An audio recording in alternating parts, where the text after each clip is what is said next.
Ese nyuma ya Saint-Valentin za ndabo baguhaye za buke bajya baguhereza ujya uzishyira he?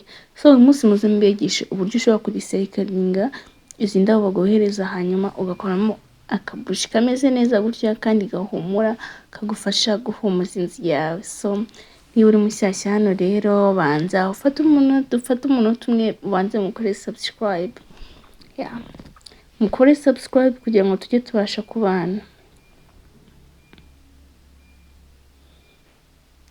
Wowe umaze gukora subscribe urakoze cyane. So kugira dukore rero iriya buji turi bukenere izi ndabo z'amaroze za zindi baguhereza ukazijugunya.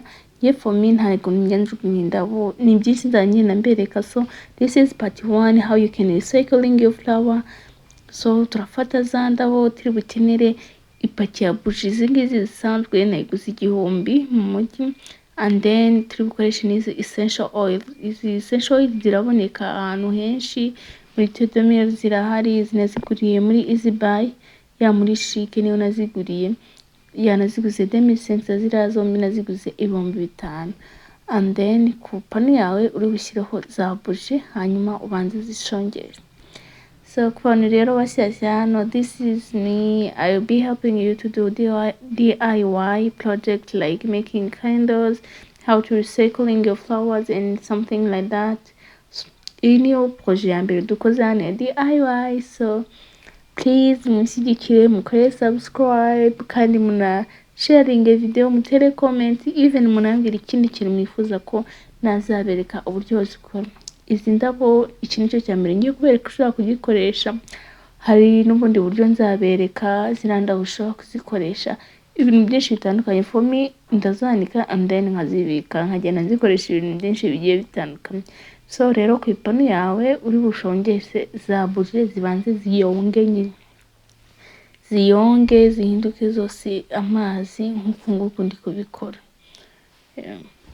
Hanyuma abandi bantu hano rero nshaka ko tumenyana video y'ubutaha, ndashaka ko twigana no guteka. Ibyo turi buteke ndaza kubibereka kandi noneho nshaka no kwereka kuntu indabo buriya ni nziza ariko abantu benshi ntabwo babizi because baraziguhereza ukazijugunya iki gusa nyine zigira ama fragrance agiye atandukanye. Ziriya ndabo rwose ntukazijugunye.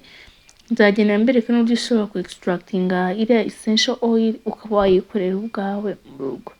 So rero turi bukuremo tundi urutambi, turarwita urutambi rwa buji yego. Hanyuma turi bukuremo dusigarane ya liquide gusa. Noneho turi bufate uru rutambi ushaka akantu k'agati cyangwa for me nakoresheje ifoke, and then uru rutambi ubundi nibwo turi buze kuza gukoresha. Gutya ndi urufate and then ugerageze nyine ku buryo uyishyira muri kiriya gikombe hanyuma uze kuza gusukamo nyine iriya. Iyi buji rero ni nziza, iyi buji irahumura, iyi buji ayicana mu rugo just abantu baba bari mu rugo hari ukuntu usanga haje imibu haje iki. So iyi buji yagufasha kurwanya utuzizi mu rugo iwawe cyangwa utuntu tw'imibu cyangwa ibiki iyo icanye kandi inahumuza mu nzu.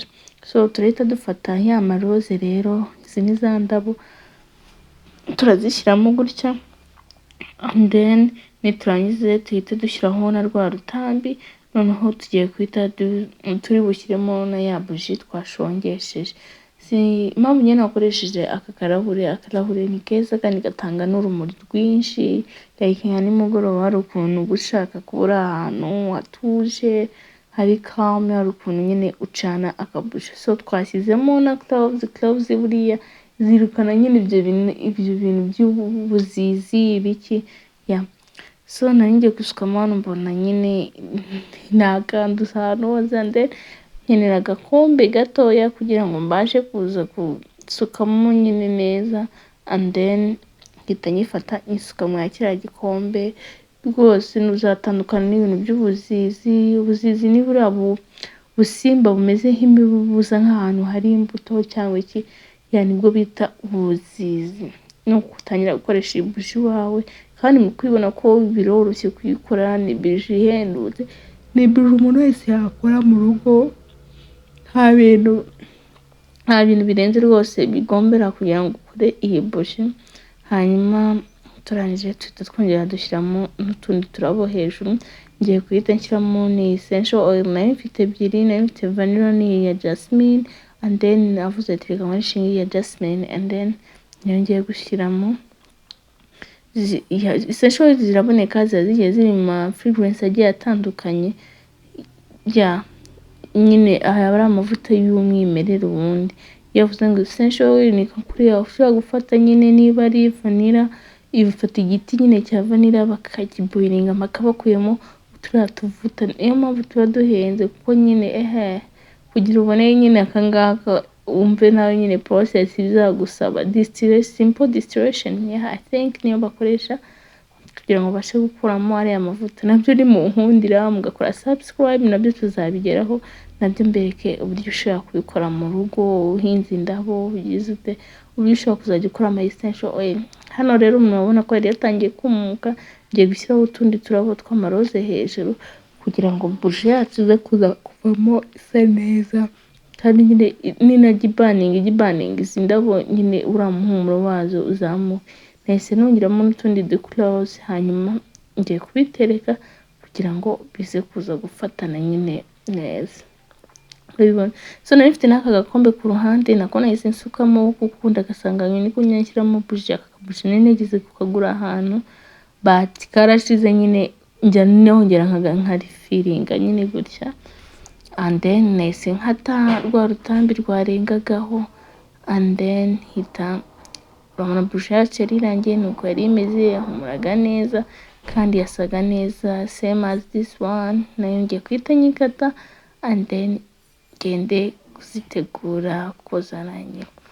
So nahise ngenda rero ndayitegura aho njya sanzwe ntereka akabuji kanjye aho ngaho, and then ndavuga ati reka nyicane kuko nari maze iminsi abantu baravuga ngo tuzizi ngo duki ngiye kwicana. Ndakeka ubwose bihita bishyira, and then hari n'igihe nyicana even muri bathroom naho kaba kameze neza, kaba ari sawa. See the light. Murabona ko akabuji kanjye kasaga neza, naho uzabigerageze mu rugo. Kandi niba ugeze hano video please subscribe kugira ngo tujye tubana, kandi ivuge gusharinga video n'abandi, kandi comment, share na like nabyo byanyu birakenewe. Kandi thank you for watching. Bye.